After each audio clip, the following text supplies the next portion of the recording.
meeting to order. I haven't heard from Richard, but I know Dana's at soccer and she's coming, and Amy will be taking the minutes when she arrives, but hopefully she'll get that taken. And with the approval of the Regional School Committee, I'd like to modify the agenda and add an executive session at the end of the meeting, not to return to open session, to conduct strategy related to conduct collective bargaining. All right, I think we have to do it. Talk faster on the other stuff.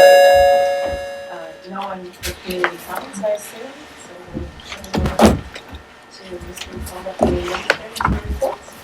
Thank you, Claire. First up is our high school student report. Mr. Smith. Yeah, I'd like to first have Virginia Dawkins, the high school representative from Student Council, present on behalf of the high school. Oh, thank you, Mr. Smith.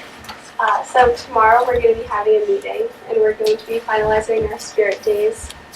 We did a bunch of polls in all of our Facebook groups to see what people wanted most, and so we're finalizing that tomorrow. And recently we've been having our president and vice president, Alex Martiros and Sarah Clear, have been meeting with the freshmen to go over how to do town meetings, which we'll be holding in December, probably the week of the 9th. And we have homecoming coming up the weekend of the 21st and the 22nd.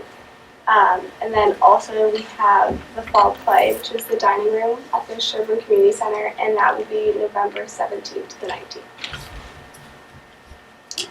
Great. And in addition to that, thank you, Ms. Graham and Mr. McAuliffe. Just wanted to update the Regional School Committee on a couple different things. One, this past weekend we sent a second cohort of student, parent, teachers, administrators from K-12 to the Challenge Success National Conference at Stanford University. The conference went very, very well, and the members reported that it was very inspiring and really a great conference. And really for us, the highlight from Dover-Sherborn's perspective was the fact that Hannah Thompson, who was a junior at Dover-Sherborn High School, was chosen to speak. She was the only student speaker at the entire conference. The other folks were co-founders and national headliners, so it was pretty impressive. And Hannah spoke on behalf of Dover-Sherborn, what Child Success has meant to the district, and also was part of a discussion panel held afterwards. And according to Pam Webb, she spoke in front of about 1,400 people. So it was a very impressive opportunity for her, and obviously a very proud moment for our high school. In addition, last week I received a letter from Salam Cultural Museum Medical Missions, based out of Seattle, Washington. At Dover-Sherborn we have over 48 clubs and activities, and one of our clubs that has been growing consistently the last couple of years has been our knitting club. And our knitting club actually donated a number of winter garments, hats, scarves, mittens, gloves, etc. They were donated to the Salam Cultural Museum Medical Missions to support Syrian refugee children. We received a very nice letter of acknowledgement indicating how pleased they were and how appreciative they were, and it was something that I shared with the faculty today, and we'll be sharing in person with the members of the Knitting Club. The Knitting Club is a great group because they, in addition to knitting, it's also just a nice social outlet for kids, talking about school-wide issues, and they'll continue to have some other really positive in-school opportunities, but I just thought this was really a great way to show how a kind act done locally can impact globally. So, thank you.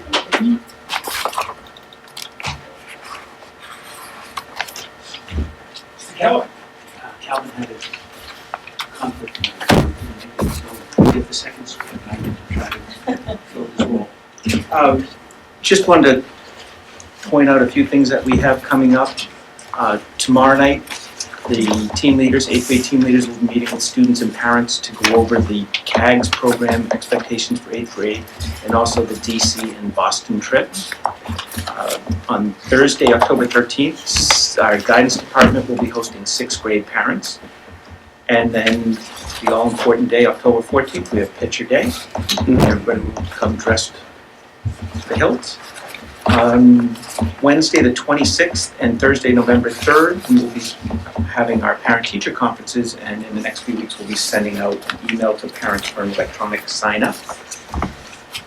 The other piece of information that is hot off the press this afternoon were the elections that were held for representative for student council this year. For Team 5, we have Eli Kaplan and Merritt Sullivan will represent them. Team Ice will be represented by Stephen Fitzpatrick and Tommy Lambert. Team Lightning will be represented by Liza Birmingham, Cyrus Blakely, Sterling Williams, and Rachel Wendell. Team Thunder will be represented by Leo Olmsted, Hope Breslin, and Derek Daly. Team Moon will be represented by Nico Bain and Riley Spalding. And finally, Team Sun will be represented by Ava Hatfield, Michael Morrissey, and Luke Rinaldi.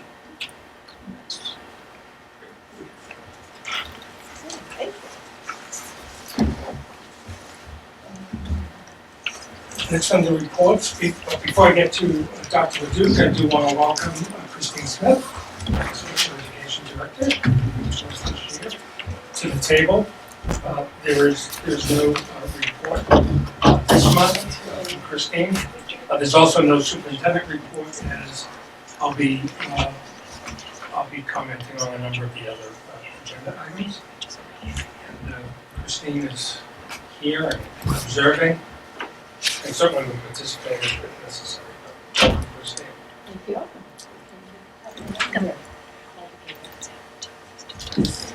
Karen. Just the K-12 science, technology, engineering, computer science curriculum review is well underway.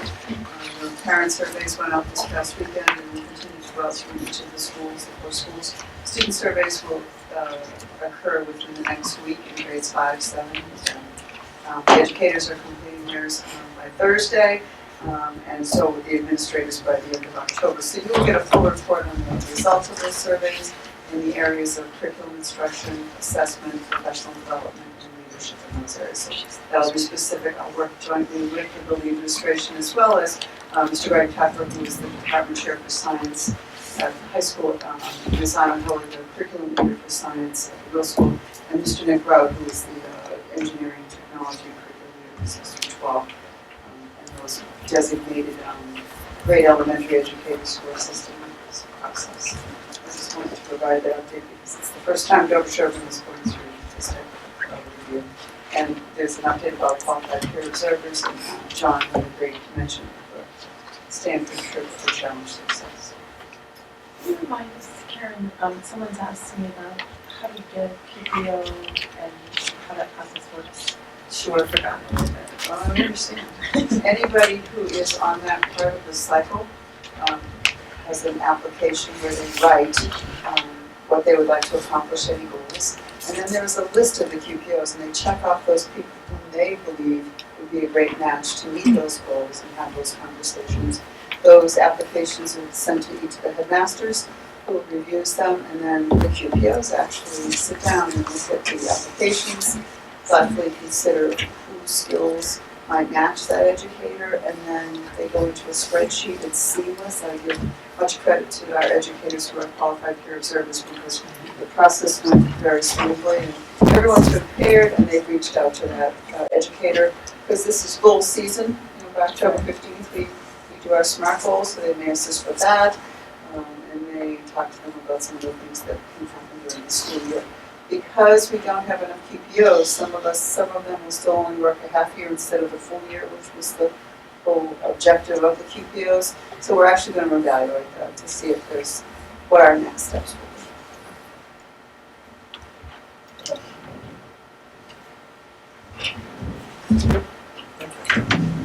Next is finance and operations. Thank you, Claire.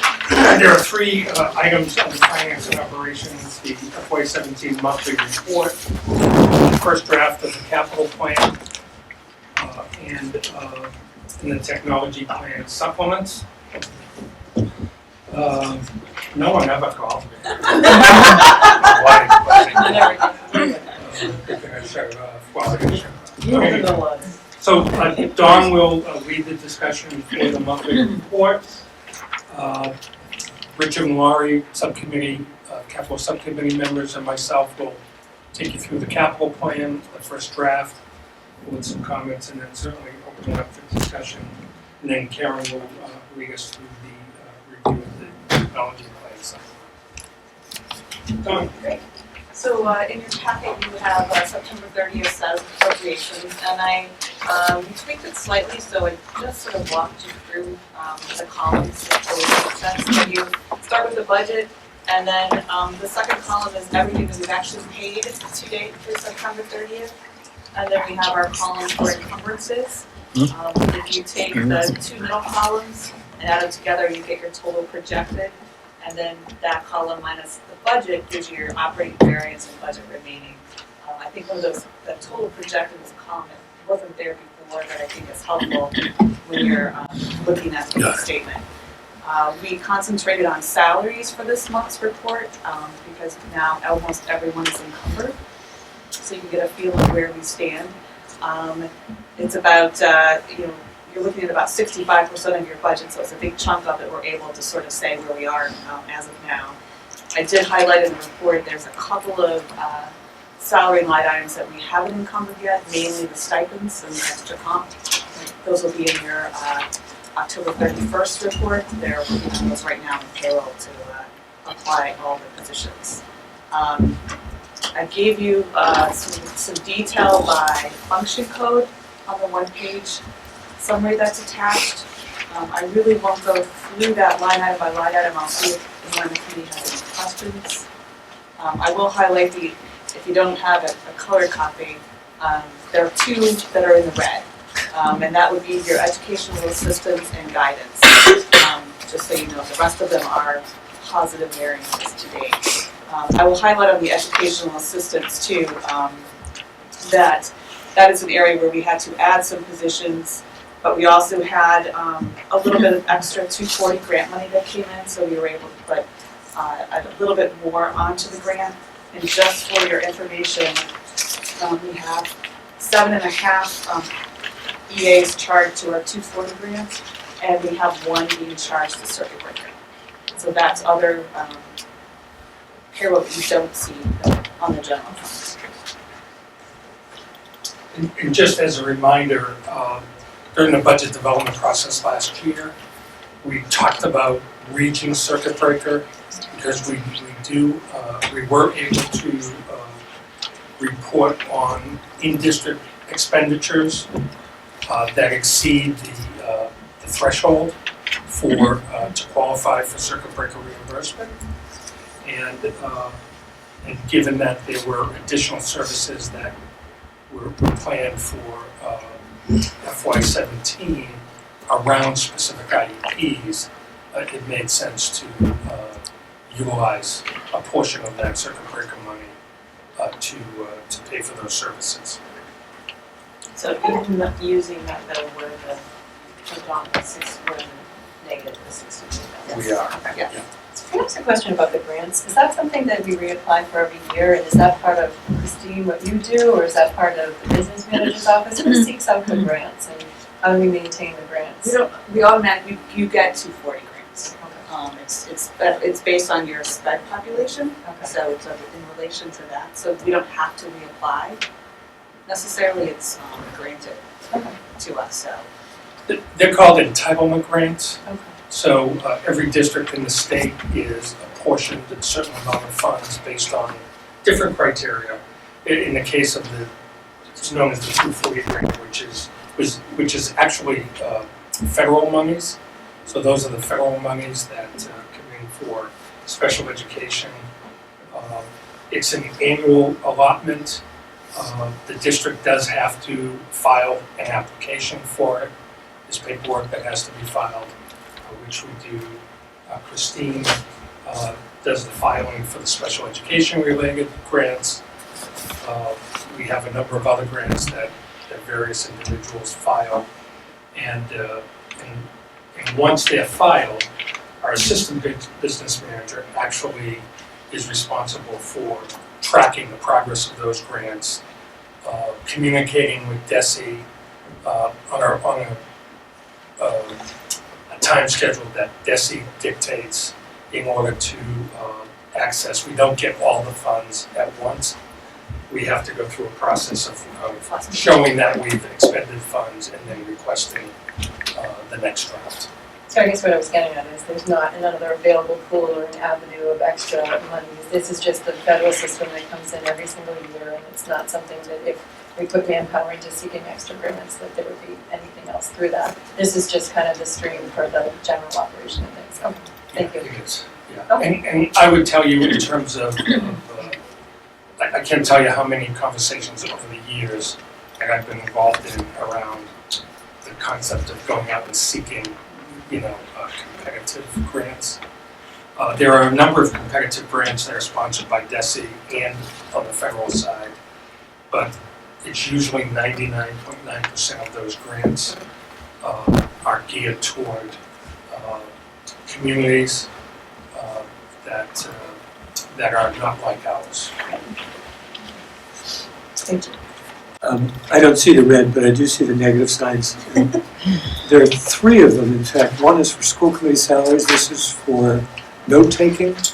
Yes, which now that's been corrected because that had not been charged to the other two towns yet when we did the September 30th. So now we put that purchase order in, so it's pulled that money. So we're actually on track. Yeah. For the, Might be a little over, but it's not. and then in your notes, you mentioned resignations as being involved in a couple of these things. Are these what post-budgeting, pre-beginning of school resignations? Can you remind me which those were again? Yes. In the which subject areas? So, you want to do that? Okay. So we have a post-budget retirement in middle school science. So that would be in the regular classroom teacher line. We had a high school art teacher resignation.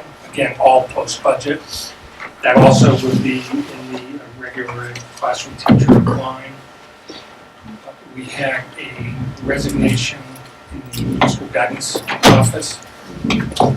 So that's, that would be in the guidance line, page 2 of the narrative. And then under special education, we had the budgeted 0.5 FTE that was additional, and then we had to hire a new additional special education 1.0 FTE. So that's part of the special ed classroom teacher as well. So if I Did you get that, Michael? Yeah. If I can, so you mentioned on the special ed issue that the savings are Sherborn-based and expensive in the division, and I'm from Sherborn, so I think that's great. But is there a system in which we knock on the door and say, we're now taking some of your expenses? Can we have some of that?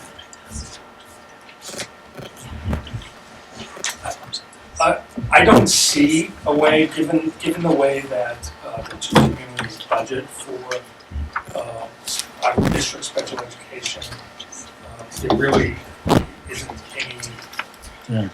There really isn't any way to reallocate that component of Sherborn special education budget back to the region. Keep in mind we have E&A or E&D to absorb events like that as well. Well, I'm not worried about running out of money. Yeah, no, I It's know. just a question of whether it was, whether this is equitable. And I'm not suggesting that it's not. I just didn't know whether, in fact, There was not in a situation like this, whether, you. Yeah, if it was, if those out-of-district expenses, a portion of them were budgeted at the region, then clearly the regional committee could do a budget, line of transfer to cover that cost. But it's a fairly unique circumstance. And I pointed it out so that we know that we are going to have to add that to the region's budget. Any Just to clarify on the first page under the business and finance, is really a 0.4 FTE generating, so I guess a reduction of 0.6 generated a $40,000 savings? It was a reduced to a 0.6, yeah.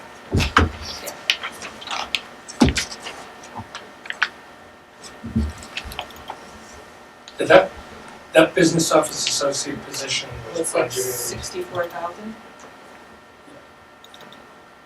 and the 0.4 is at 28 and some change, I think, somewhere in there.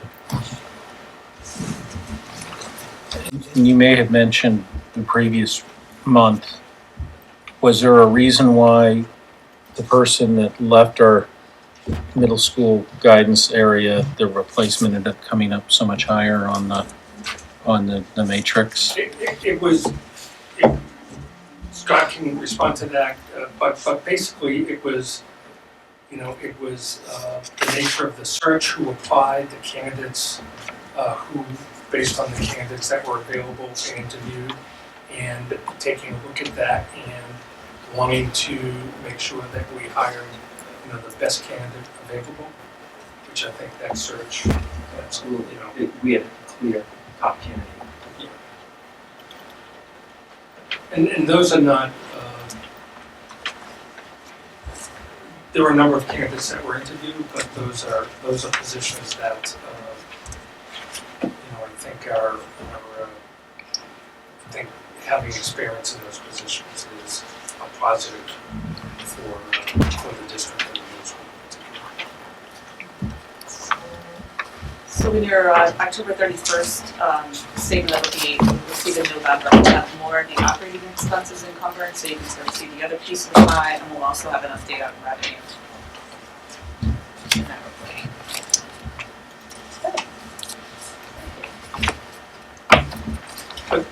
But just, I just want to clarify though, so, I want to assure you that the headmasters at the region, and certainly the principals as well at the elementary level,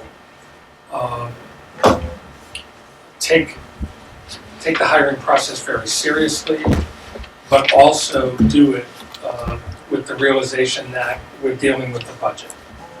And the practice that we have begun the last 2 years now is that I ask headmasters and principals to be aware of the budgeted amount while they're going through this process. And as they're going through their process, if there's a candidate that clearly is rising to the top, that is going to have a negative impact on that budget, we have conversations about that. And we talk about what other vacancies do you have, and is there an opportunity when looking at the candidate pool in those other vacancies to still provide the quality that we want in our hires, but also recapture some of that cost that was exceeded through that process. So we're constantly taking a look at that. Bill, can I follow up on that for a minute? So, we wouldn't even be thinking about this if the variance was $2,000 or $3,000. $25,000 is a pretty big piece of change, and to me it rises to the level at which I go gulp. Where's my rubber stamp, at least, for this decision? It seems to have been made already, which I understand. It's not my hire, and it's not something that I would expect to be consulted about a priori. On the other hand, it's my budget. So I guess I need to know a little more clearly where the boundaries are for that kind of discretion that's above my pay grade and below my authority level, where I shouldn't worry about it because I know it's all going to come out, but I need to know somebody is actually making sure that the bottom line is still going to come out of the bottom line, despite this kind of thing. Well, I think that's a fair question, but the answer is really, I would go back to what I just described to you as the process.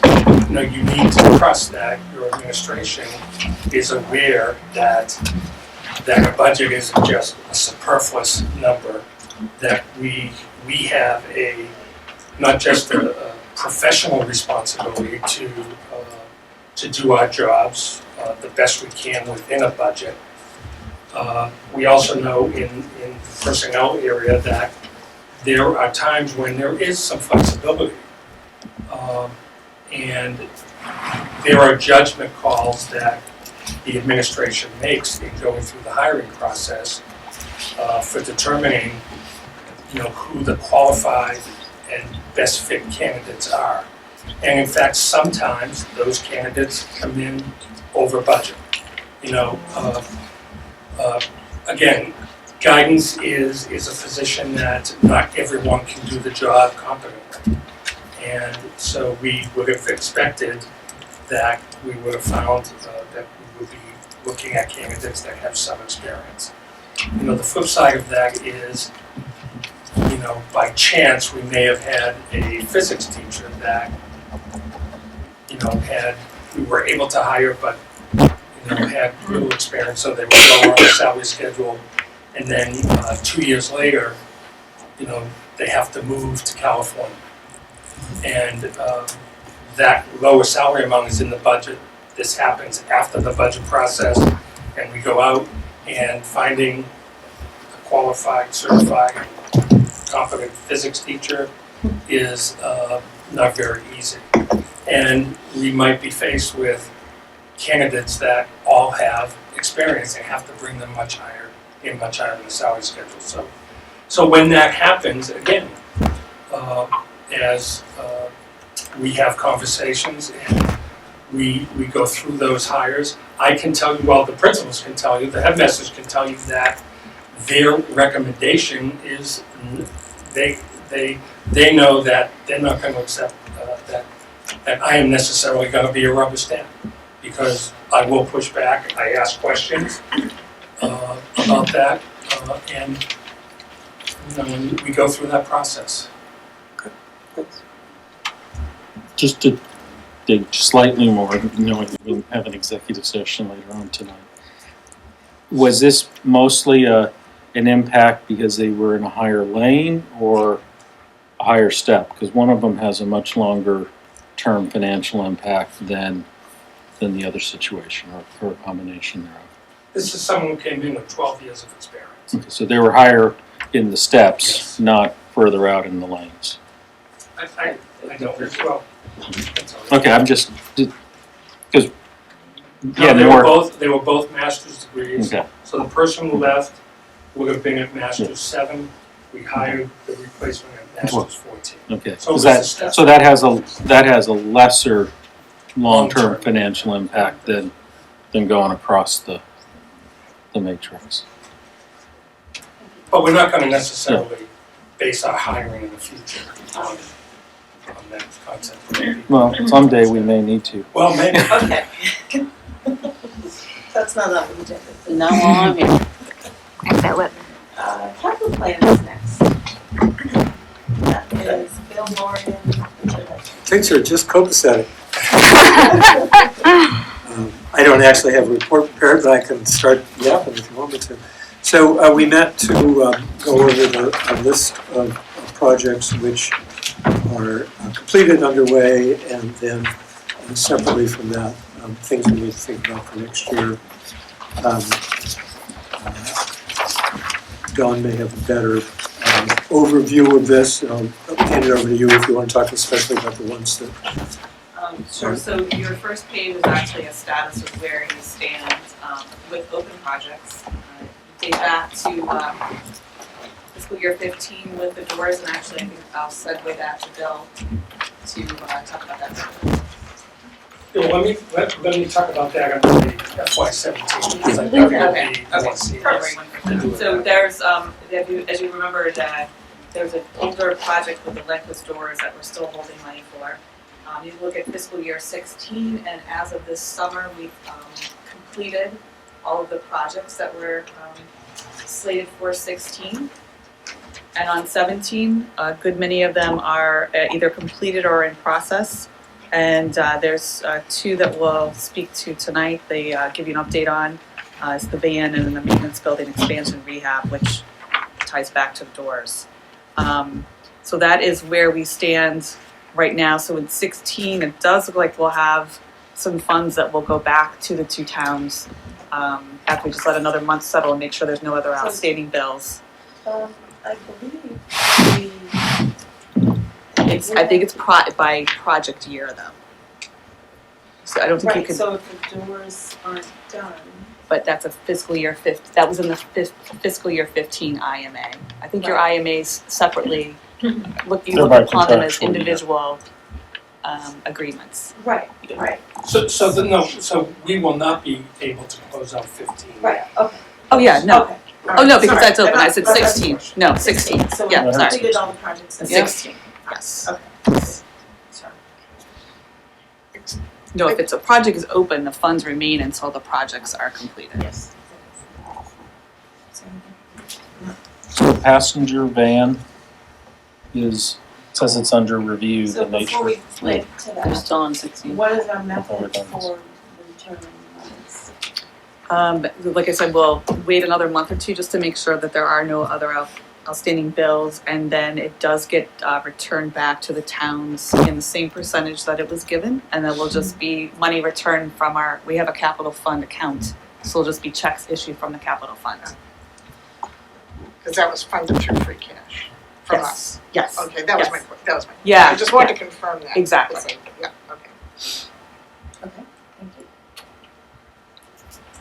Right, and then FY17, we'll continue to monitor that as we go through the year and should all those projects. So the ones, that we're still,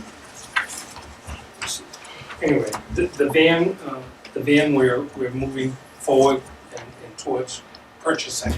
So as we indicated at the last meeting, there was some, not only logistics, but there were some regulatory issues we were looking at to confirm that we're okay moving forward, and it looks like that's the case. And then the maintenance building, the expansion rehab study, we still intend to go through that process, and that may take a little longer through the school year, but should there be funds available, or should that be completed, and there are funds available, which it appears there may be. So, the committee can take that up again later in the year in order to go through the process of returning funds to the two communities, and it would be done in the same way that we would return FY16 funds. Right, if there were anything to remain at the end of Yes. FY17. Yes. Okay. Do you have any questions on that? Do you sense that we saved a fair amount from Medfield water by having that second well in place? We'll really know this spring. We won't have really known that yet because we didn't have the well operational until the summer. So we weren't watering. Yeah. We wouldn't water. We didn't. Last year, I don't think we had to turn on Medfield water during the summer. It was the previous spring that we got hit with. So after we go a whole year with the well open, then we can tell.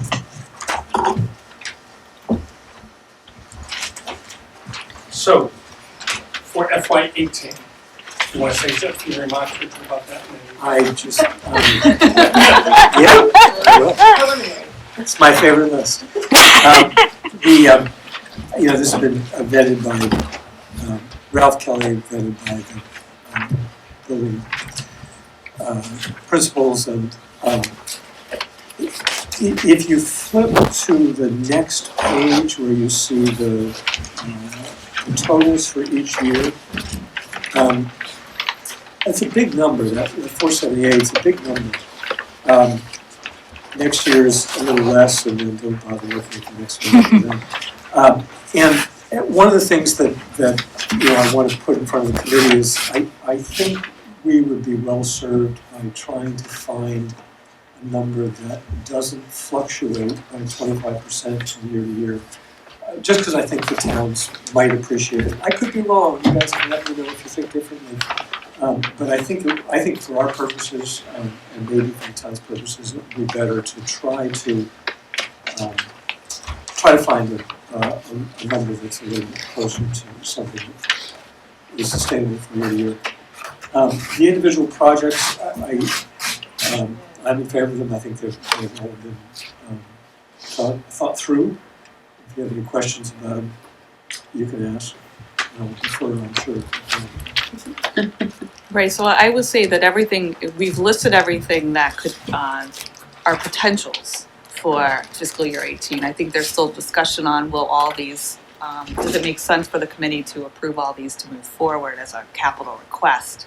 A couple of highlights are the tennis court issue. We don't even have any money in there yet for the request for a 5th tennis court, but I think the whole athletic fields out there with the irrigation and the tennis courts is probably a discussion item for the committee. I think there's 1 or 2 items on here that I think there's potential for other funding sources. The security cameras are on there. I think there are some potential safety grants through Maya and such that we could apply for that.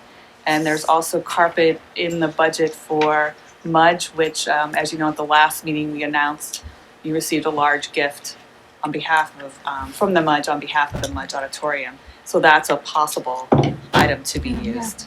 And I think there's some other things on here that you may say, well, it's good to have, but maybe we can push them out to, make your requests more equal in every year. So I think there's some items here to be discussed. So, and you don't need to answer this question now, but I assume within the committee, say you have 17 items, there is this sort of, you've already mapped out, like, these are the must-have, these are the, okay, we like them, and then there's the, okay, we really need to spend money items. Like, have you already done that, or are you still working on that process? I don't think there's anything on that list where we would say it's a lark. Well, I guess I was struggling. Do you have, like, have you prioritized? No. Okay, but that is something you will be doing? Yeah. Okay, so when you come to us, you can say, these 5 items are really necessary for the running of the school. There's some not emergency ones, but there's ones that have to be the boys' bathroom. Yeah. But I gotta say here something, which is that the whole point of a capital plan is to do preventive maintenance so that you don't come to the point at which you say, this is broken and we have to fix it. And so it's always possible to find things on a list and say, well, we can put that off for a year, and then it goes onto the list the next year, we can put it off for a year. And that's not necessarily the best. I don't think we've gotten specific. I wasn't really, I don't think we've gotten that's not that what I was specific. thinking. So to clarify, I would say, okay, for example, for 5 years I was told I needed a new roof. It was on year 5 that I was like, all right, my roof is not yet leaking, but I've now exhausted the life by more than 5 years, and it's time to do the roof. So it was still preventative. My roof wasn't falling in, but I could prioritize when I really needed to do it versus when it was probably good to have on the list, but didn't have to do that year. That was more what I was thinking. So To get specific, could we discuss the security camera proposal for the high school parking lot? Because that is not a physical capital maintenance issue. I think it's new, and it's a sizable number. So before we go there, just perhaps I could have done a better job of providing context. So to be clear, and this is, as I understand it, been the process. This is the first draft. Okay. The reason for bringing it to the committee at this point is to engage exactly in the kind of discussion about individual items. Also to, if it doesn't come up tonight, also for members to communicate, and you can communicate to me if you want, to the subcommittee if you want to communicate through me or directly to Lori, through the chair. There you go. And whatever works. And questions you might have or comments, the subcommittee will be meeting again. Our plan is to bring this back in November for final action. Although if there are some questions that are still out there, I think we have some time there. We'll be meeting again in December. So again, this is a rough draft, first pass. We are looking for comments, we're looking for suggestions, and certainly questions that you might have. I think that it's fair to say that everything on this list is a strong rationale for it. But Rich's comment about looking out and perhaps trying to find a way to level out the ask in terms of dollars every year, I don't think that's necessarily something that can be the same amount every year, but within a range, I think has merit to it. And then finally, we are still working on taking a look at this list, and the subcommittee will in fact, at some point, have to prioritize these items in order to get to a number that people think is the number we should be putting forward. Can I just say one more thing? Go ahead. One of the items that I think it would be helpful for the regional school committee to learn a little bit more about, and not necessarily tonight, is phase 2 of the fields. There's been discussions at boosters meetings, at athletic meetings with Jeff Parcells, and there's discussion about, if it were to happen, what would it look like and over what period of time. I don't know that everyone on this committee is aware of that. Is there discussion about if it's not going to happen in the short-term future, is there a way to chunk that, and is that what we're trying to do here? I assume will be some of the things that you'll come back to us. No doubt the phase 2 concept certainly plays into this plan.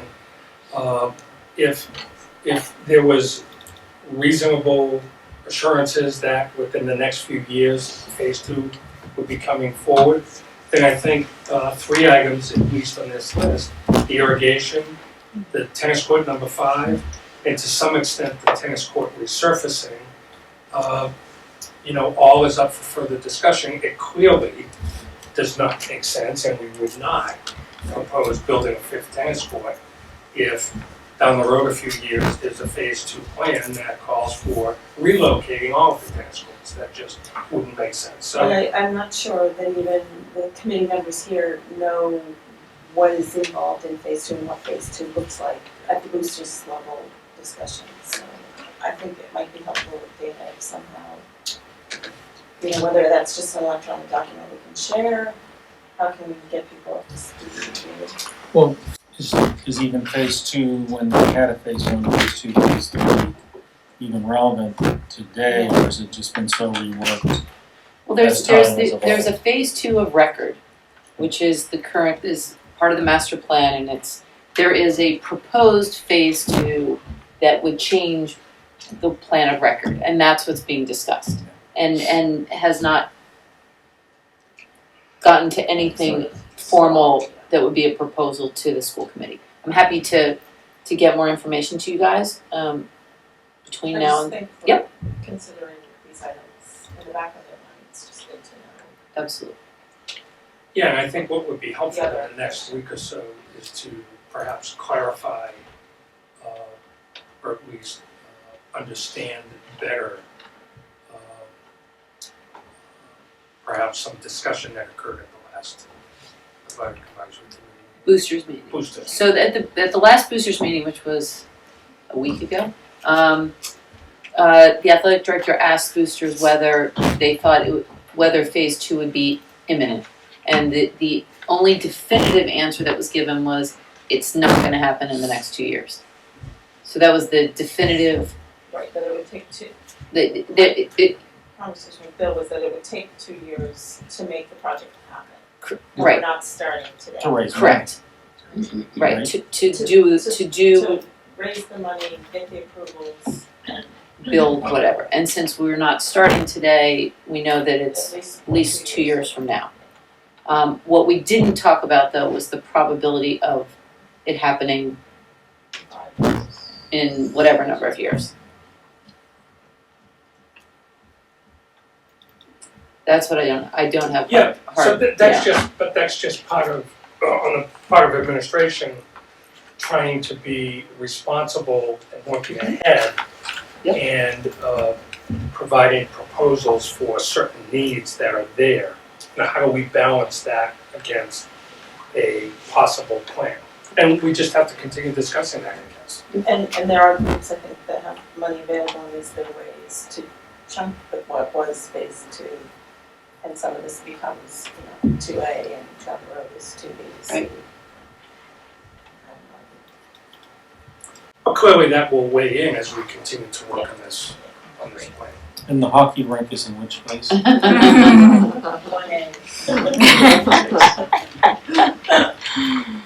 E to the I pie. What is that? E to the I This is good pie. work. Um, I have a point I wanted to make, if I can. So when we got the on-site insight report these many years ago, re-roofing seemed like a really far-off possibility, and it's clearly not anymore. Now, there's no reason it has to be done 2 years, 3 years from now, versus 2 years from now, versus 4 years from now, but it's no longer something that I think we can not have a plan for, because $1 million and change is a very big ask for the 2 towns. So I don't really have anything more to say about it than that we're going to be asking for a lot of money in a couple of years, and everybody should be ready for that. But also, I think it's incumbent upon us to this year figure out exactly when we're going to do it. If we are going to do it in 2020, I think we need to know that by the end of the year. If we're going to put it off a year, I think we need to know that, and I think we need to know whether there's any other possible source of even 10 or 20 grand that we can ship off that bill, because it's a very, very large bill to ask for. Anyway, it's clearly now coming into view, and I think we need to really face it rather than just assume that we can deal with it next year. So, Michael, before we get to, if you don't mind, before we get to the cameras, just 2 more points. Again, while this is a first pass, and we believe we have the projects on here that we talked about, there is a project that will need some monies that is not on the list yet, and it's going back to FY15, the Lindquist doors. So last summer, when the subcommittee was starting to review the request,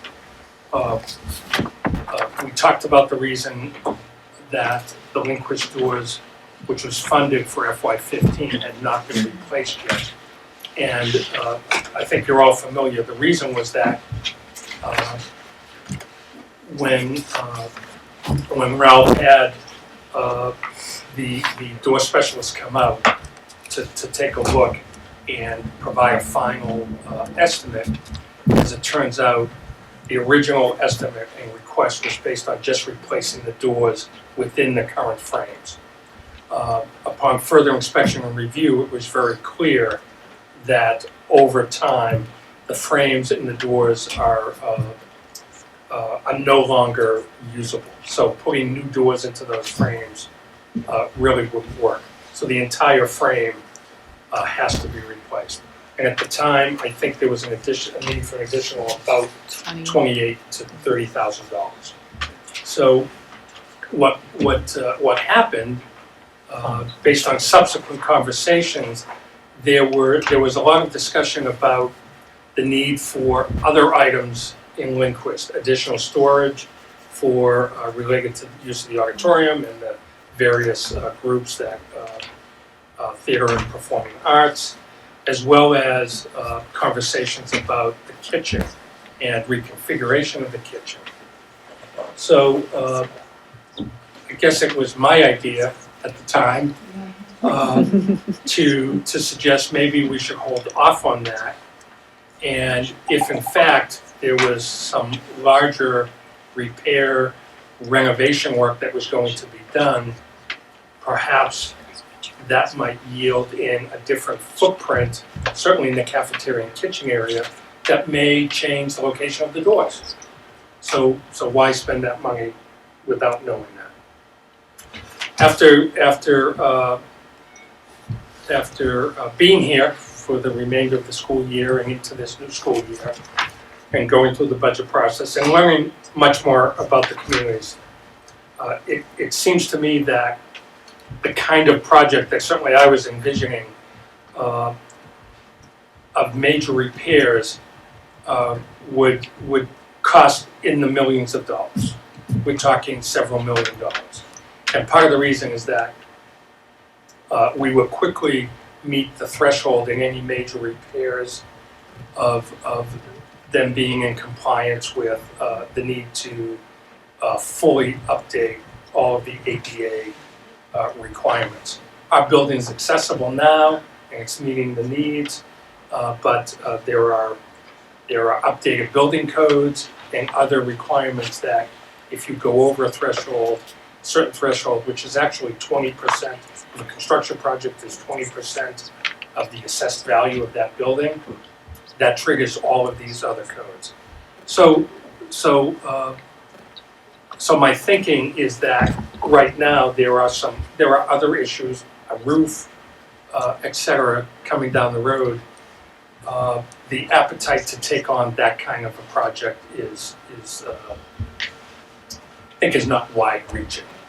So rethinking that, if we just focus on the kitchen area and ways that we could minimally make some adjustments in the kitchen to meet, the kind of current needs of a high school and middle school food service program, and then look at separately the issue of storage space.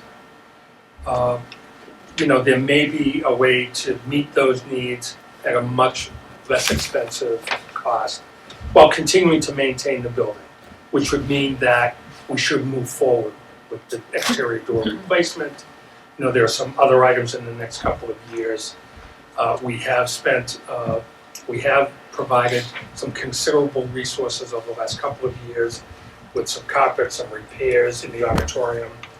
We want to replace the carpet in the auditorium. So I think that's probably, in my view, now having some time in the district, a more reasonable approach to looking at, the issues at Lindquist. So we're going to update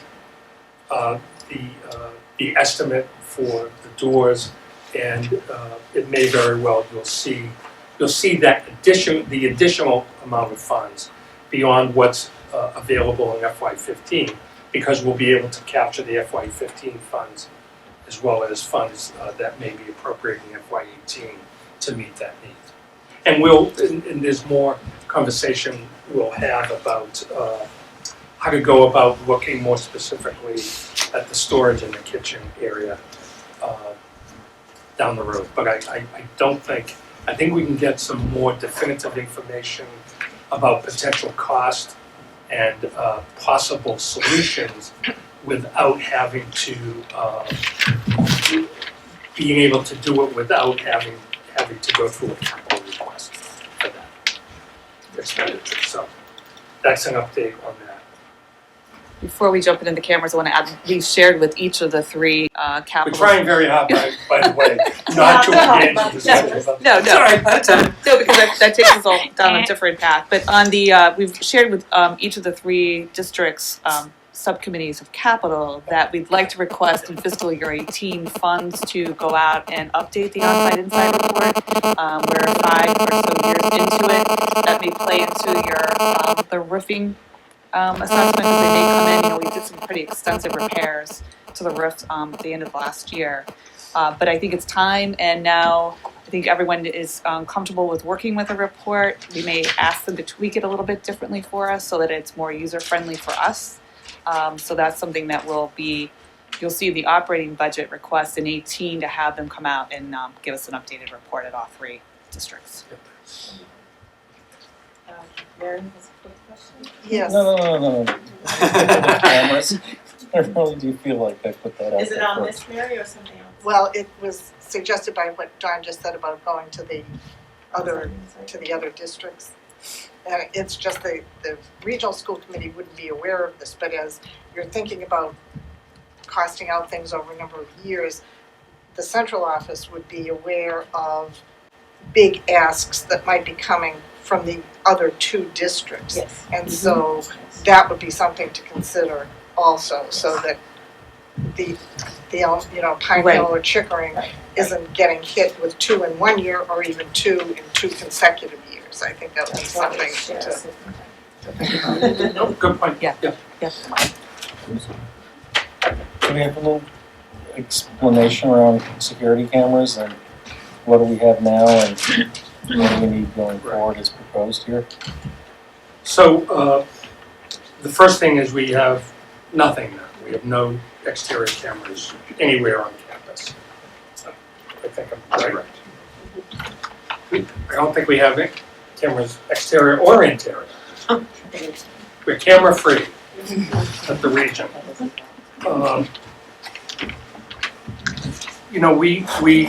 This is something that John and Scott and I have talked about, and we feel that that exterior cameras would be a good starting point for moving forward, and that we would start first with the exterior camera focus on the parking area. We think it will provide a level of security and safety for students.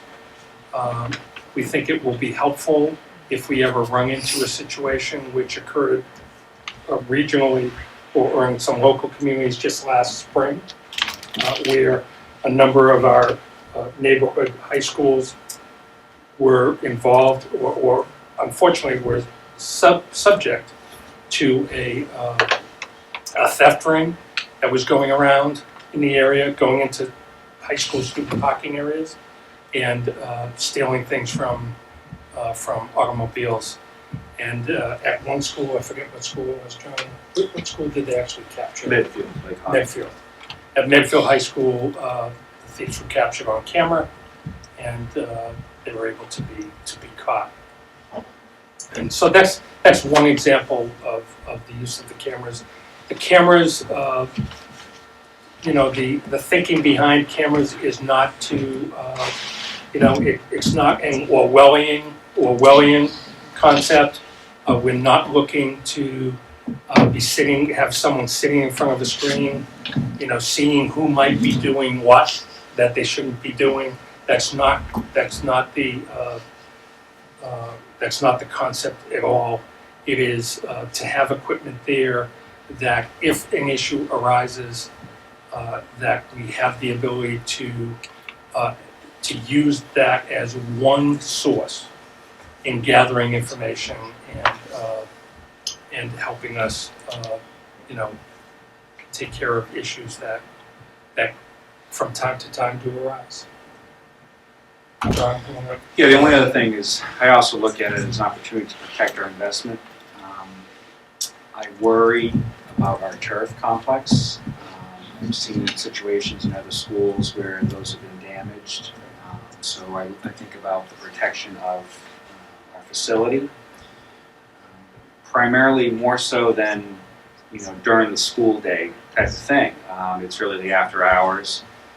We've also consulted with law enforcement and 2 respective chiefs and received feedback. And so my take on it is I do think it would be a positive step. I think it would give us greater security in our facility in the evening, weekends, to protect the investment we have already in existence. How long, sorry. Suggest that this be added to policy, I hate to say, because that's me. Why? I don't see how it's There's policy. a policy about, other districts have policies about cameras and use of cameras and those kinds of things? Right. I mean, like how long we save their feed or something? That was gonna be my Who question, has access to yeah. the feed and all those kinds of things are set up as a school committee policy. So that we look at that in conjunction with the proposal. So our two elementary schools have exterior cameras. There is not a camera policy in place. There really should be a camera policy in place. But I would suggest that, in my opinion, I would not hold up, if the committee is inclined to support some level of exterior cameras at this point, I would recommend that you not hold up a request based on not having a policy. My suggestion would be that we move forward with an ask to fund those cameras. That money wouldn't be available till next summer. And in the interim, as we move forward, which we should be doing anyway, regardless of whether the region gets cameras, because we have cameras already in place, and our policies are generally K-12, that the policy subcommittee should be working on bringing back to the three committees a policy on the use of cameras. So do we have a practice on how long we keep footage for? So as I understand the systems that typically are installed, is that footage, it's all web-based, password protected. That allows the district to determine through policy who has access, to that footage. Typically, footage is available for usually 30 days. So if there's an incident that happens, you've got 30 days, a 30-day time frame to go back and review it. After that, it disappears and the new cycle starts again. I will tell you, there was a situation last year at one of the elementary schools where there was a situation concerning an interaction between a student and a staff member, and the cameras proved to be very helpful in adjudicating and dealing with that issue, as one example. So where are the cameras at the elementary schools? All the exterior are all around They're the buildings. exterior. Yeah. Outside. Chickering and Pine Yeah. Hill, they're all Exterior exterior cameras cameras. around the building. Our the estimate is just an estimate now. That's based on the experience Of Chickering, of Chickering. yeah, 2 years ago. And but again, I think that this is an initiative that if we look at more carefully, it would be an initiative that I think could be implemented over a number of phases. There's safety grants that we could potentially apply for. I will say, Security. I was in a parent meeting where this was brought up, and the parents were very strongly in favor of having it At the high school. at the high school. At the middle school, what's the middle school parents? But it was middle and high school. It was middle and high school parents, and they wanted Did they know it was $50,000 at the time? I will ask them. One of the things that we ought to figure out is ongoing costs. This kind of equipment tends to not have a really, really long life. So we may be looking at, $7,000, $8,000, $10,000 a year replacement over the life of it. And that's something that the committee should know about before we sign up.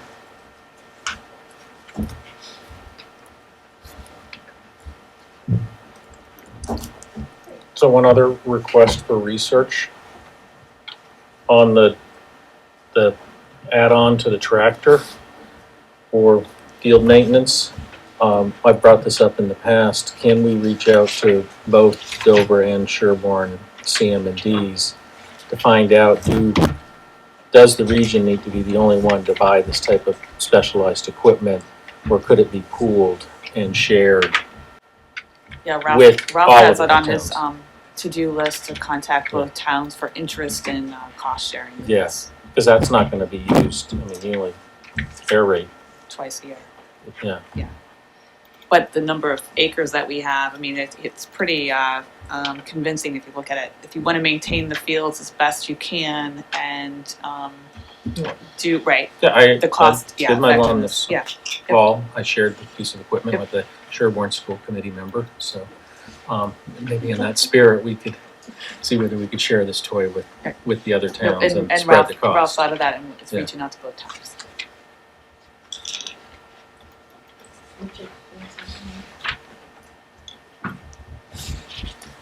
Okay, thank you very much. Great. It's a lot of work. Thank A lot you. of work to come. to think about. Thank you so much.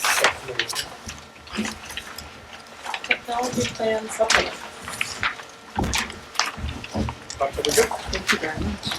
So what you have before you is a copy of the last pages of the current school year tech plan supplement, and you can see the budget pages.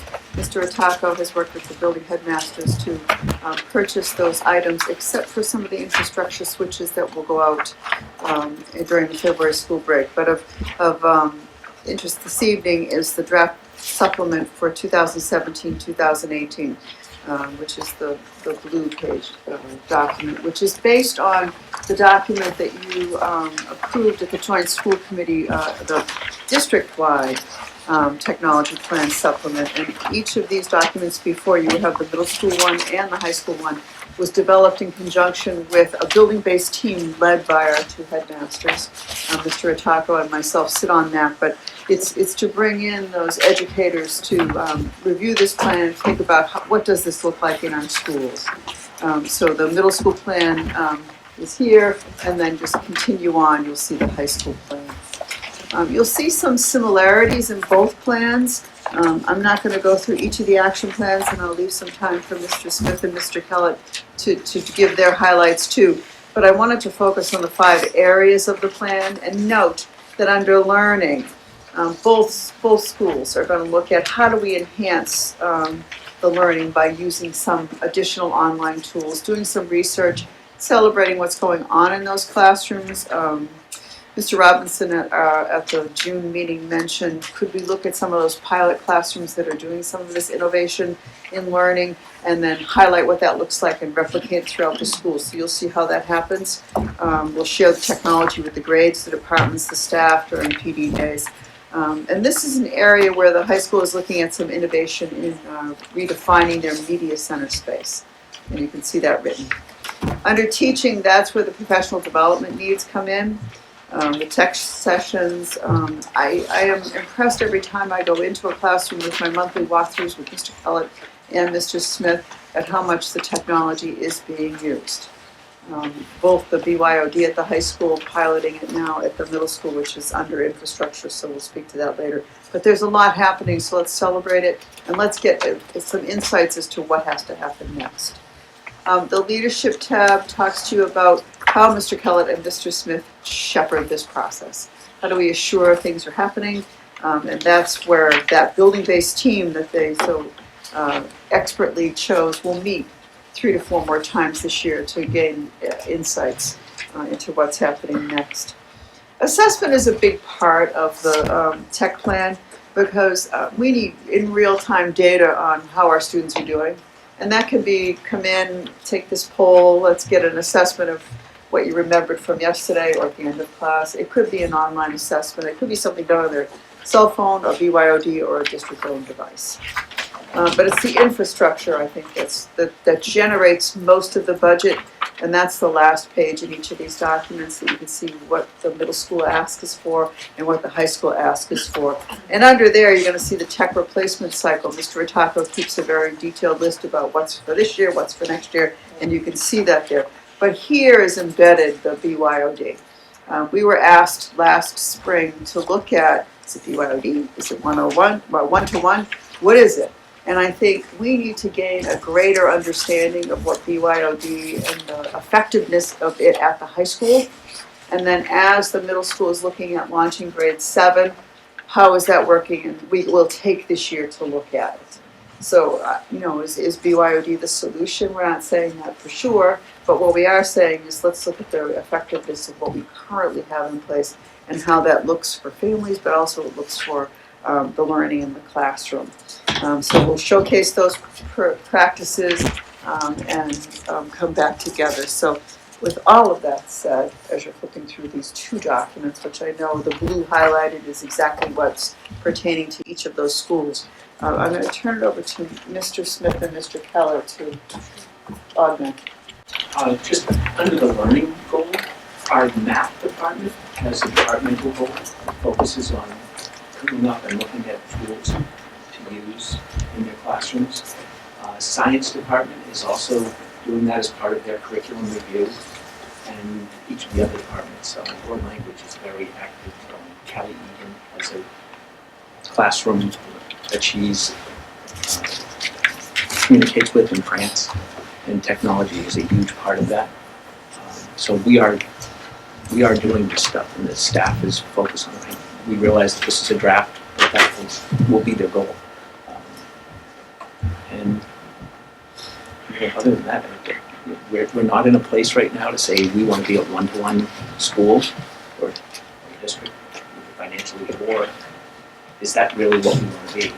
And BYOD will give us a chance to see how that can be allowing students to use their own devices. And then the question would be, if you want to be a one-to-one district, what device is it? And different departments have different needs. Mm-hmm.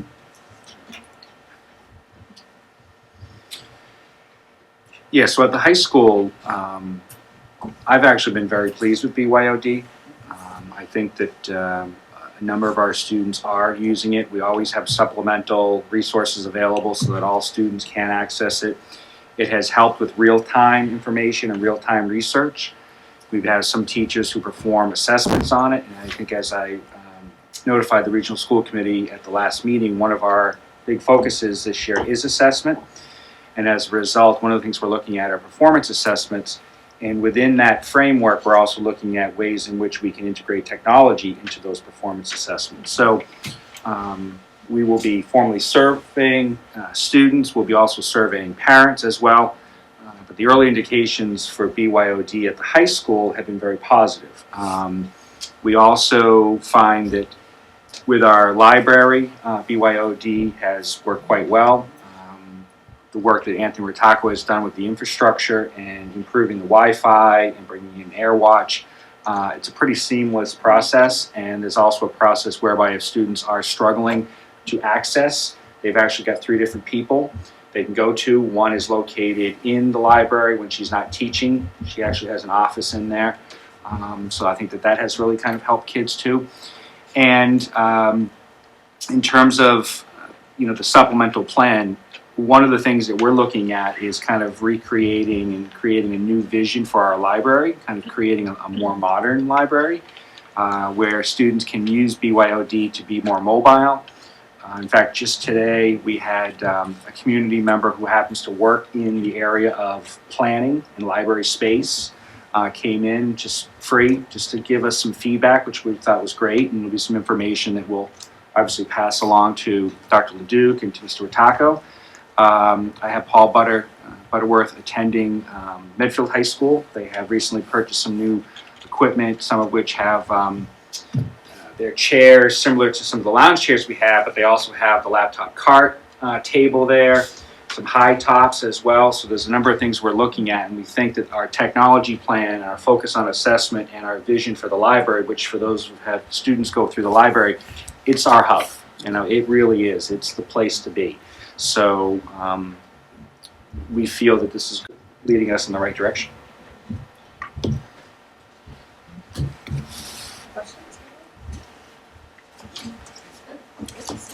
Is there a electronic version of this document so that the things that are underscored and linked to other websites? The packet, those links are functional in the packet? Yes. Well, tell you in a second. Oh, because it's a PDF. Oh, no, it's right, it's not. If they can have it as a Word document, then they'll link. Well, sometimes Even as PDFs a can. but it doesn't. We can send a PDF. Oh, Scan. You're right. Oh, okay. Wait, it isn't, but we'll make sure it's on. Okay. These budget numbers are going to be built into the budgets that you. Yeah. You can Do you approve this? put it up on a Google Drive And for share those it of you with us. keeping score, it's $80 less than it was last year. When you add the two together. Yeah, it's exactly, yeah, almost right And on. then you add Yeah. inflation, it's probably $80.50. So, yeah, so it's Exactly. almost the same as it was last year. So the budget would be, yeah. Okay, yeah. It was impressive. Next agenda item is the enrollment report. Mr. McCall. Thank you, Claire.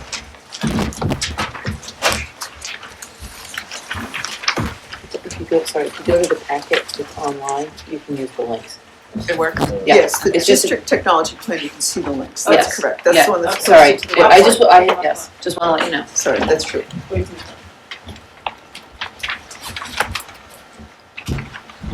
Okay, there's three different pieces of information for your review. Let me just highlight each report. The first report is the 10-year enrollment history and the 5-year projections. So this is the same format that you saw last year. The same assumption built into this. There's another year of history, which certainly helps the projection methodology, the cohort survival methodology, which, as I indicated last year, in my experience, most especially at the middle and high schools, because our population is really established. We'll have in-migration and out-migration, but both the 3-year projection rate, I think, is a fairly well-established methodology. Our enrollment is, as of October 1, is 1179. That represents, as I had reported at the last meeting, an actual increase in what we were projecting. We were projecting an enrollment in, I don't have that in front of me, but it was around 1160. The interesting observation that I have in looking at the history over the 10-year period, enrollment has grown, I noted, by 83 students. And if you go back especially to 2011, 2012, over these last 7 years, the enrollment has not fluctuated more than 1 to 2% each year, which is very interesting. If we look at the projections for next year for 1174 are based on that 3-year average rate. The thing that will make a difference here is the in-migration to grade 9, I think in particular. What's interesting is that the 1-year projection rate for grade 9, which is down at the bottom, is at 99%, which is 2% above the 3-year average. So the trend over the last year is that we are seeing a few more students in terms of total numbers, entering 9th grade as opposed to previous years. There's a difference in the 8th grade 1-year rate versus a 3-year rate. Not quite sure what that's about. My instinct would tell me that that's probably related to a larger number of students who probably moved out of the district as opposed to went to another school. But that's an analysis that we're still doing. So we have the data on all of the students who left the district over the last year and where they went, as well as students who are new to Dover-Sherborn DS this year. So we're still going through that data and getting a sense on, what the in-migration and out-migration really was about. The one thing I want to note is that in the projections, I noted that the cell on the far left in red, the far left column. So that was representing the number of 5th grade students. And I did have a slight error in my cells. So when I went back and double checked that, what I really needed to do was plug in the numbers, the grade 17, 18 number. In future documents, I'm gonna carry that down to 162 and just use that as the base.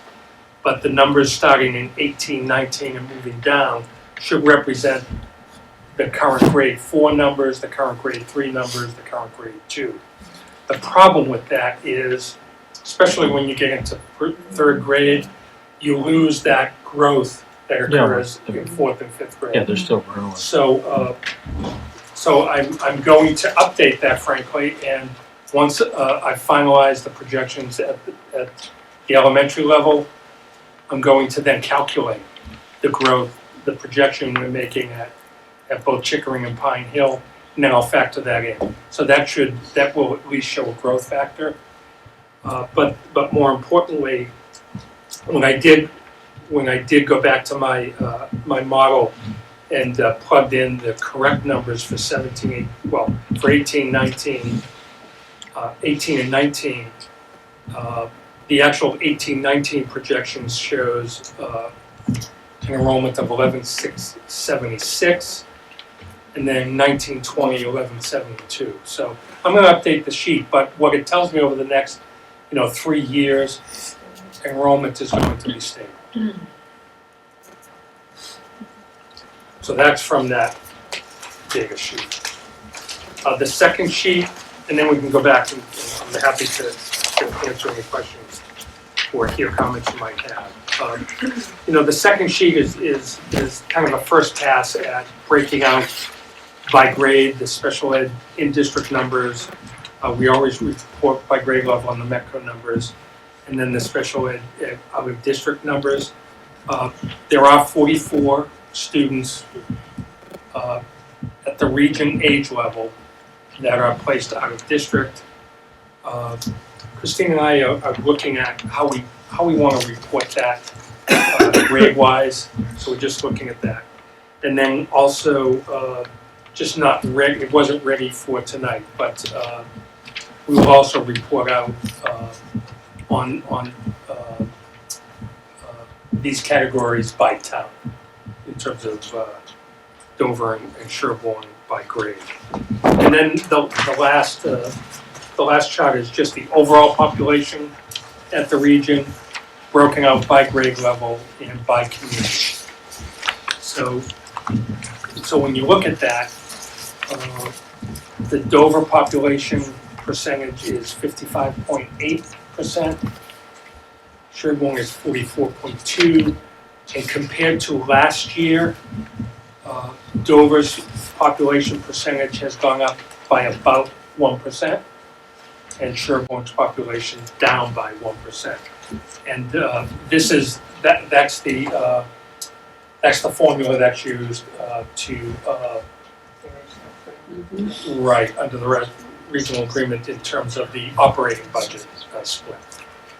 The capital budget is a little different. Changes in November though, right? I'm sorry? It's really the November number. Yeah, November 1 numbers. So we've over last year we've seen a very steady across all grades. The enrollment has been stable. We haven't seen the kind of shift that we did see last year in the first month or 2 months. So who knows? November could bring. Who knows what November will bring or October will bring? We'll find out. But as you know, we're constantly looking and updating these numbers. So happy to. Since we touched upon the assessment piece, do we understand what the state does that triggers changes in that MLC, and that impacted the assessment this last year? Could it flip back? Is it just so mysterious that it is what it is? Yeah, I could not answer that question. It's the local Yeah, how the they, Dover and the yeah, how Sherwood. they decide what your local contribution is, is that the mysterious part of it? It's a fluctuating. Yeah, And it's based on the formula. That can change from year to year depending on, part of it is the actual appropriation from the previous year and how that fits into the calculation for MLC. So I've been working with it for 23 years and I can tell you I'm far from an expert. yeah, it's a black box. Yeah.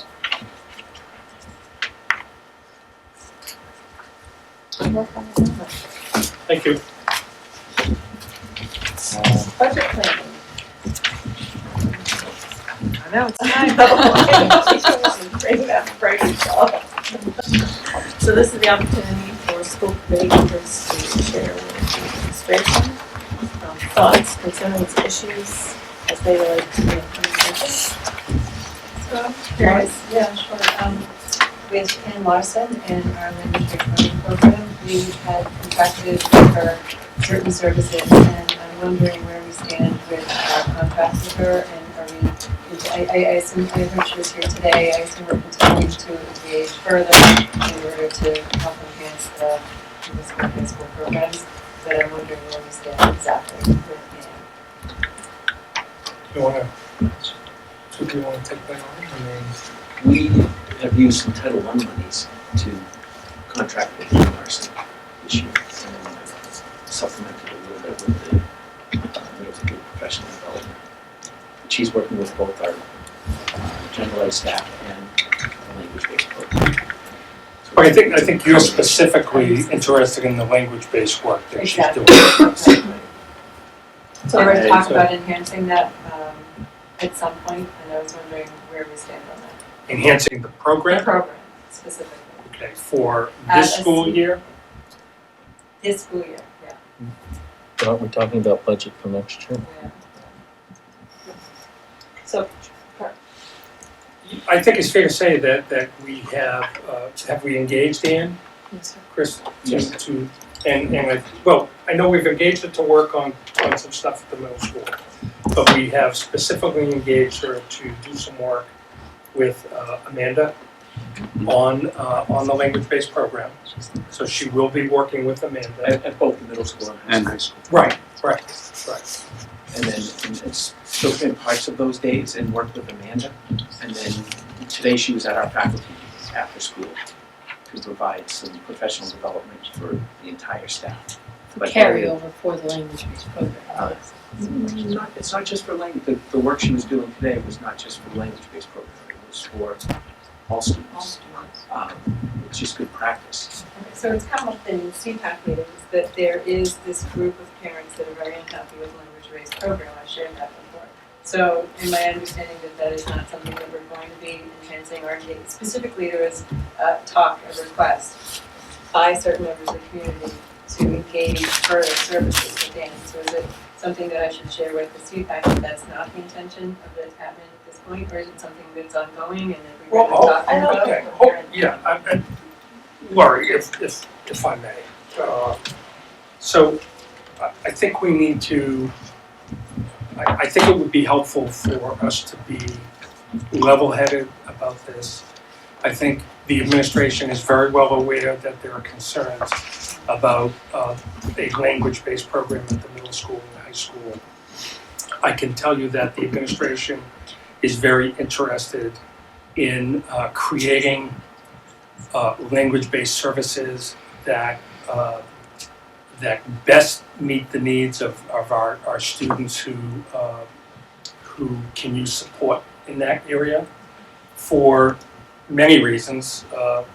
One of which is for the students that are here, we want them to be successful, and as we work over time, we want to be able to create programs and services that will that our parent community will feel comfortable about and confident about, so that they feel comfortable with their students matriculating to the middle and high school to be in district and stay with students that they've that they live with and grown up with. So certainly that issue is we're all fully aware of that.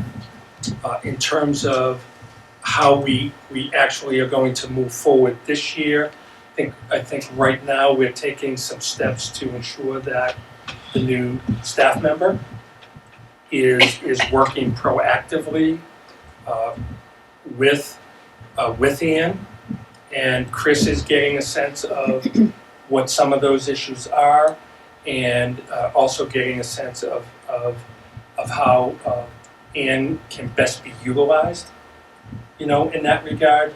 So I think it's fair to say it may take us a little while, but So it's my understanding that that one staff person doesn't have the qualification, or doesn't have the certifications in Wilson that one would expect for a language-based program.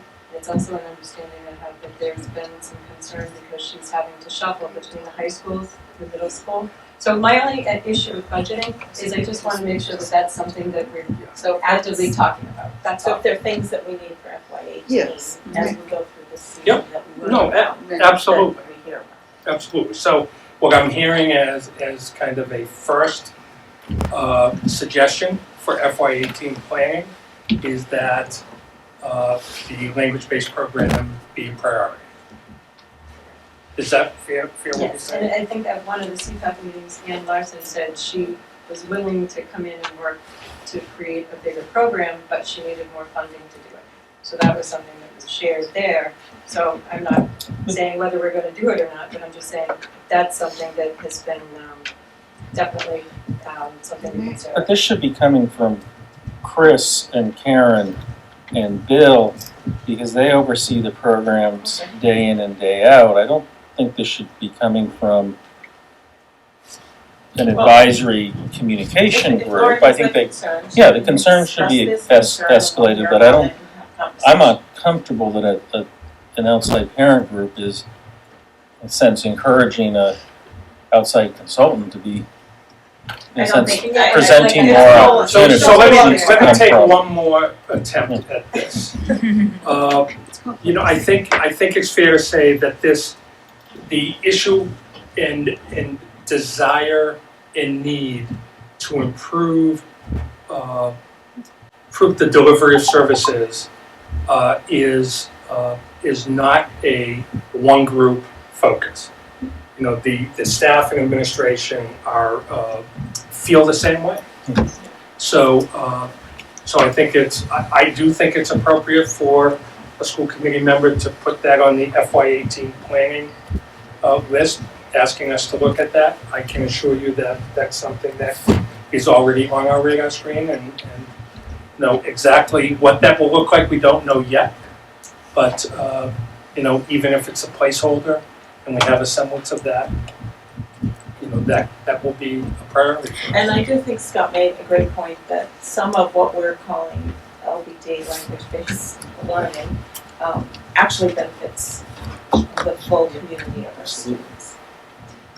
And may I say that we will evaluate as we go through the year the needs Yes. of the language-based educator Right. and associated with what consultations Ann will provide to us. And if there's more funding that's needed, then we certainly can To support. look to ways to fund that.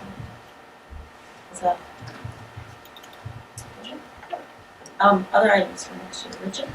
So I have not really a question or even a suggestion, but sort of a confusion.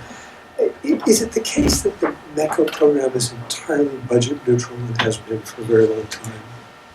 Is that true? What does that mean by budget? In other words, the funds that pay for it are not funds that are raised through appropriation, they're brought in? Or am I just wrong? I got that idea once. We absorb Right, We absorb that enrollment. Not for students, but for the staff. But do we get money? Because the Transportation, staff. No. No. We don't get any money. So we don't get any money. It's 17,000. So we don't get money. Right. And do we get transportation? May I clarify, do you mean the cost per student?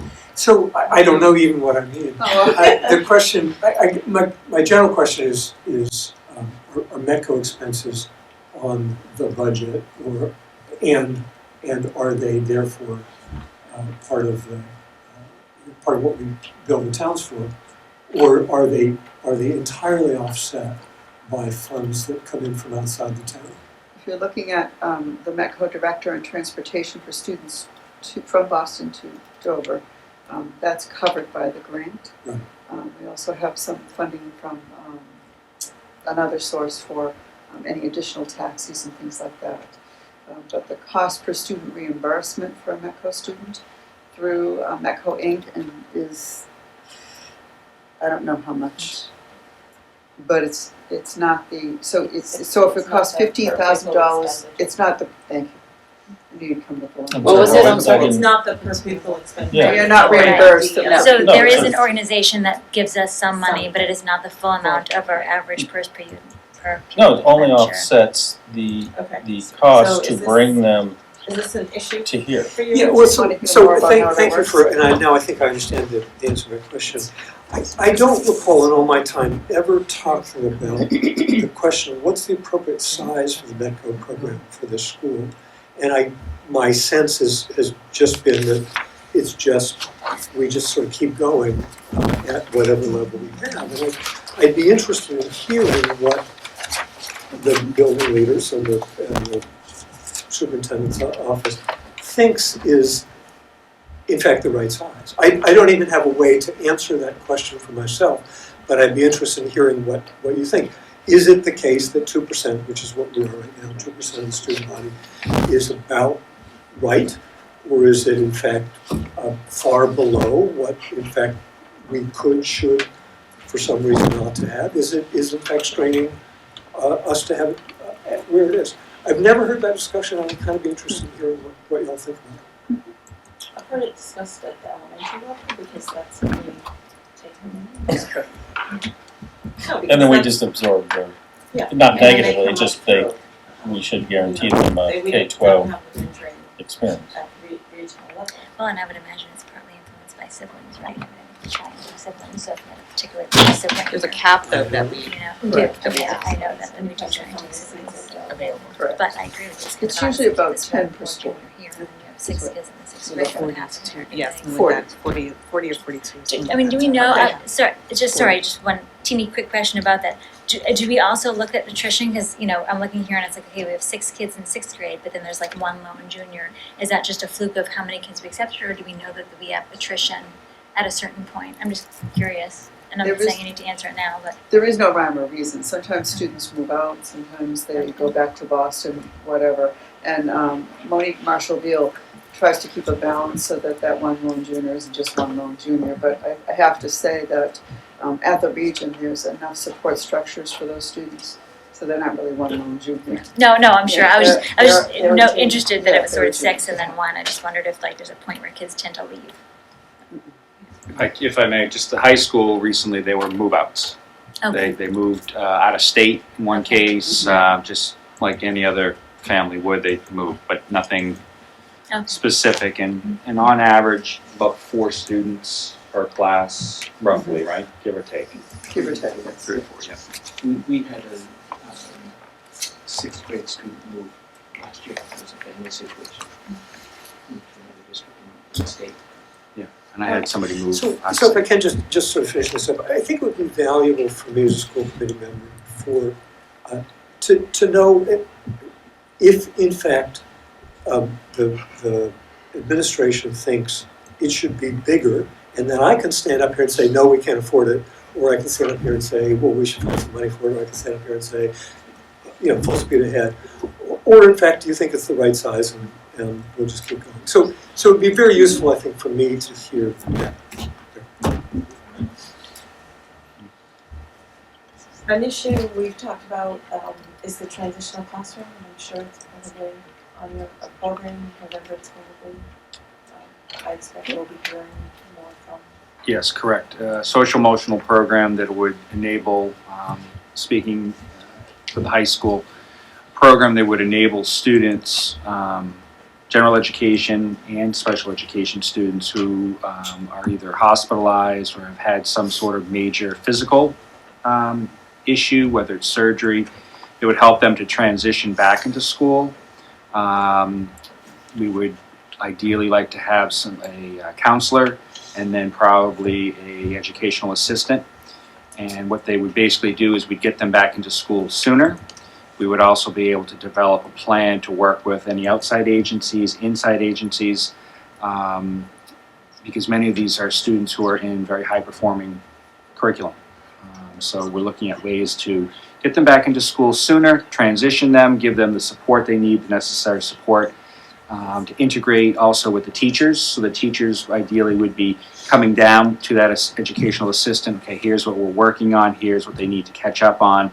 The student could also receive therapeutic care if necessary as well. And we do, Ellen Shagden and I feel as though it's one of our top needs. And are we looking high school, middle school, to be done? High school, currently. High school. High school. Yeah.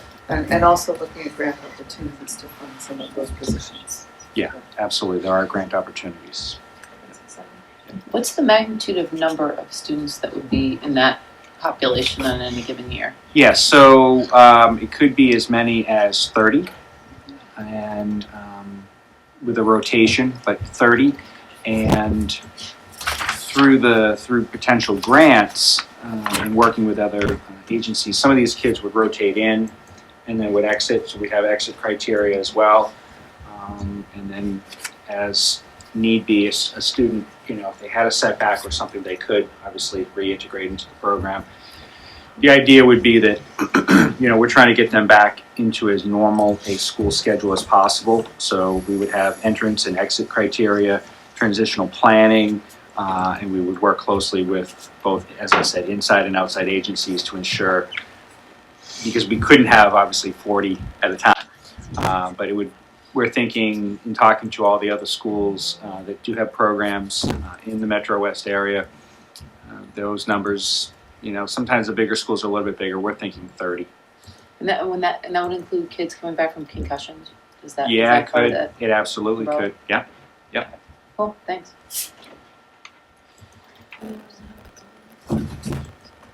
Can we get an update on girls hockey for this year? And based upon our understanding of where the program is for this year, then potentially extend that discussion into the impacts of the athletic budget for FY18.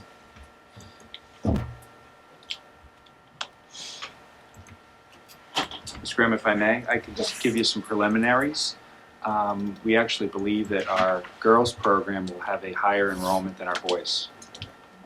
So we're looking at, looking at about 20 to 22 for girls ice hockey, which is great. And that's with our relationship with Hopkinton.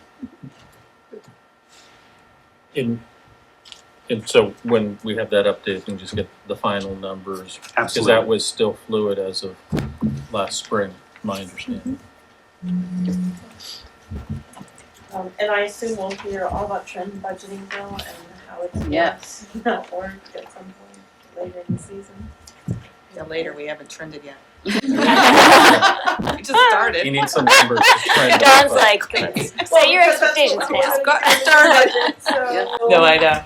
Yeah, those, the timing, Yeah. the timing's not going to line up exactly, so there may be some extrapolation that we'll have to do. Update in February. Yeah, absolutely. And are we on track for November, the classroom reports, the size analysis for both the middle school and the high school, so that we can see what that looks like as it then feeds back into the next year's? Yeah, I hope so. I mean, the November meeting is November 1st, so hoping that will be available. But we'll try our hardest. If not, we will definitely get you a copy. It might be outside of the meeting that you would have, and that we can discuss at the December meeting, certainly when we're looking at the budget for the first time. Just to make sure. December November first? No, we're I mean, November first? November Yes, it's November 8th, it's election. I wish the election were in November. Well, because In it's the fact, first it is Tuesday after November first 8th. Monday or something. Yeah. We wish it- All right, any other items? Done. Thank you for your consideration. we wish it would have- Next is the consent agenda. Please shout out a hold if you'd like to hold the minutes of September 6th, the annual DC trip. Can I just say, this is great. You might want to share it with parents because I think it's really helpful. The approval of the boosters donations. Just want to know what softball Joe's instrument is. What's that mean? Dana, would you I like to? can't accept it. Dana? Hearing no holds, I will ask for a motion to approve the consent agenda. So moved. Second, Second. any further discussion? Just hopefully we'll have an update on what that is for the next meeting. Yes. That item, it's the pitching machine, and it's a screen that protects the person who is distributing the softballs through. Oh, Very important. there you go. I can Yeah. vote for. I think I've seen the coaches. All those in favor? Motion carries. Communication for members only this month, information. Right, And, Bill, did you want to speak to some of these as we go through them? sure. In your packet is a semi-report, a semi-update on MCAS. But you have the full SAT and advanced placement scores in your packet. In terms of the MCAS, the reason you don't have the elementary information is that I believe that the elementary school committees should receive their information first. Seems reasonable. So they will be receiving their information in the next 2 weeks, and then we'll follow up with the complete a report for you in November. Can I just ask a question about your second line here? The state is not reporting state scores for MCAS? No, because the limited number of districts who continued to take the MCAS because the rest were taking PARC. So there isn't a cohort large enough to report state results. It is So- hard for me to pick my jaw Or up someone off the that's floor. No, Oh, with the but we exception of the didn't- high school, excuse me, because everyone takes the MCAS at the high school. That's right, grades 3 through 8. But your I'm sorry, what was that, Kathy? But grades, it's only for grades 3 through 8 where we do not receive state MCAS scores. The high school remains to take the MCAS. I'll pick it up an inch, but still. I Yeah. just find that to be Still about report the the most people. outrageous thing I've ever heard. A state mandated exam. Because they gave 2 exams and the majority said they tried Park, and we said, we hung back and This is state said, let's see everyone else that digests this, and that was the risk we were Carol gonna wants take. to come on this? Because you don't have the history. You will see the historical data at And the then- November meeting. Okay, whatever we've learned about curriculum. Take away. Okay. But congratulations on moving up to level 1 school. Yes. Moving back to the So it's Back to important. it, And the scoring of the high school, always in the 98, 99th percentile. That's kudos to the staff and to the students learning. Yeah, I think just to emphasize that, I had a sticky, for ELA, Dover-Sherborn 10th grade students at the highest rate of advanced and proficient at 99%. I went through every single district score. I didn't see another district that was at that rate. For science,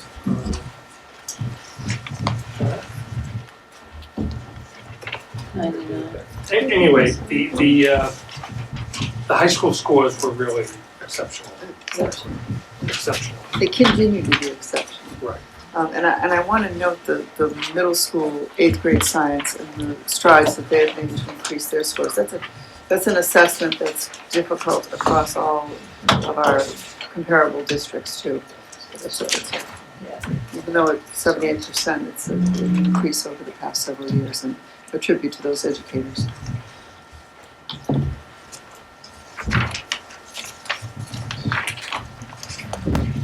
Thanks for that. One, I don't mean it that way. Myself, so much for the work I did. if you guys are coming back with more kind of color commentary on the reporting package of stuff, I think it would be interesting to look at some of the differentials in boys versus girls in the SAT scores we got, and to hear whether it's a point of concern, particularly on the writing and English language arts, and whether there should be some interventions to. Have we ever done that? No. But it's just a pretty significant gap that I noticed in the breakdown here, that But I mean, the wouldn't you college just boards. intervene with the Pretty kids who need it, angry. not necessarily based on gender? Well, this is suggesting, and I think in the past I've seen MCAS data that also in the middle school has shown boys to be performing at a significant level below our girls. The good news is our girls are performing at an extremely high rate. I just wonder if that's something that deserves some examination and say, is there anything here, and is there a way to, I mean, again, our goal is to address the needs of all students. I don't know why we shouldn't expect the same level of achievement for our boys as our girls. There's actually already research on that, that girls tend to test. Yeah.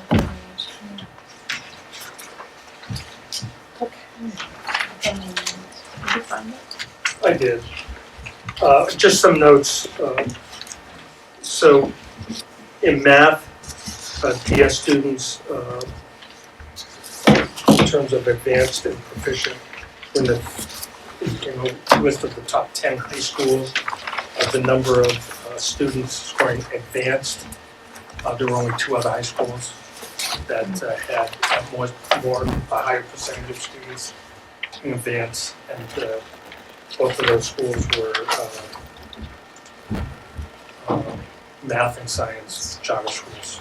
And then in science, there's 69% in advanced and 30% in proficient. There were no other high schools in the state that had more in those 2 categories, 99%. So Well done. very impressive. Students, teachers. Is of interest. In the packet is some information from the commissioner regarding the student impact rating. The commissioner provided information last week to the DESE board, indicating that he would be coming forward with proposed changes to the educator evaluation regulations at their October meeting. And one of those changes is to eliminate the student impact rating as part of that process. Not surprising to me. That's been an issue that has received an awful lot of scrutiny by a number of different organizations and groups since 2012. And that was supposed to be rolled out next year, was supposed to be the first full year that educators would be rated both on their performance and on their impact on student learning. So there'll be a change that may require districts to sit down again with teacher associations to do some more bargaining, depending on what the specific proposals that the commissioner has and what action DESE takes on those proposals around educator evaluation. So that's something that we're keeping an eye on. Check you were on that. Last time. Yeah. And then, the only other thing I also want to bring to your attention that we are making some formal changes to the bus schedules. We've been monitoring them closely. Dawn has done a really fine job of working with the principals on that. And there's a number of buses that we're going to adjust their pickup times to a little later. Starting today, 10 out of our 29 buses leave 10 minutes today. Wow, that's cool. Across the district. That's awesome. Unfortunately, only 4 at the region, but. And then as a heads up, there's a memo for me in your packet about a cheerleading team at high school. There was a proposal for outside funding to pay for the costs for this year. The team has not been active in the last 2 or 3 years, have been inactive for quite a period of time, up until 2009, when the committee took action to reactivate the program. Back then, remained active for about 5 years. I think 3 years ago there wasn't enough interest. The interest has returned. So, given the timing, working with Mr. Smith, authorized the opportunity for the team to become active. The cost will be borne by some fundraising and that the families will engage in. And there is a need to pay for a stipend for the cheerleading coach. Again, those funds will be raised through a donation. So at some point in the next couple of months, we'll ask you to accept the donation to fund a stipend for the coach, which is very similar to action you've taken on a regular basis throughout the year in funding other positions, coaching positions, with donations. So it just, So but it then- also needs the extra compensatory committee to have Scott to have or is it easy to approve the position? Well, and also then it, Yeah, okay, we can talk more about that. There's already a position in this appendix for cheerleading coach. So, Right, but to fund it. Is- That's been a. well, there might be, okay. To make it So active, unique that's been procedure to the district, I will look into that. So is this And we'll do that. is this defined to be a sport or an activity? It's an activity. It's not overseen by the MIAA. It's under the auspices of the headmaster or principal. From a student activity fee basis, it will be considered an activity, not a sport that would be subjected to a per sport fee? Correct. Would not be subjected to this, right? awesome. Sounds good. Yay, that's Don't exciting. you know how many they have? 22? Wow. 22? 22. Awesome. Were they? This coming Friday Friday is is their their first. first. Oh, Yep. that's Home against fantastic. Ashland. Yes. Wow. Awesome. And we have Sherburne School Committee minutes and Dover School Committee minutes. Agenda items for November 1st. If we have any updates on the capital plan, if there's information on the special education students by town, class size if it's available, MCAS if it's available, between now and then, or then data, something on phase 2 of the fields, work with the administration on that. Is all I picked up. So I would like to pull to go to executive session, not to attend the session. We should have an update also on the search. Right? Because